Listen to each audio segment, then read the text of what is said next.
Bu sürede insanlar nasıl hüsrandan kurtulacağının projesini bize anlatıyor. Herkes kurtuluşa muhtaç. Allahu Teala yemin ediyor asırla bütün insaniyet hüsrandadır. Ancak gerçek bir imanla iman edenler, illellezine amenu.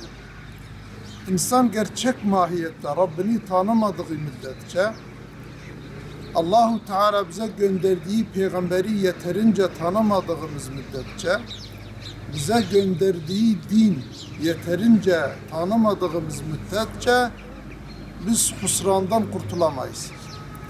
Husrandan kurtulmanın tek şansımız Allahu Teala kurtuluşumuz için bize gönderdiği dini yeterince tanımamız lazım. Bunun için de yeterince bu hususta çaba göstermemiz lazım. İlk adım odur. Rabbimizi tanıyacağız, bize gönderdiği peygamberi yeterince tanıyacağız ve bize gönderdiği dini yeterince tanımamız lazım. Şu anda girdiğimiz husranların sebebi, İslam alemi özellikle şu anda içinde bulunduğu husranın sebebi yeterince Rabbimizi tanımamışız. Ve yeterince dinini tanımamışız, yeterince peygamberimizi tanımamışız. Onun için ilk adım budur. İkinci adım, bu dinimizle amel edeceğiz.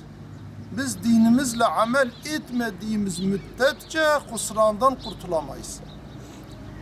Üçüncü adım da bu hak dinimizi dünyaya ilan edeceğiz.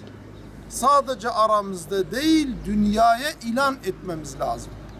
Çünkü Allahu Teala'nın insaniyete gönderdiği dini anlatmazsa, insaniyet bu dini tanımaz.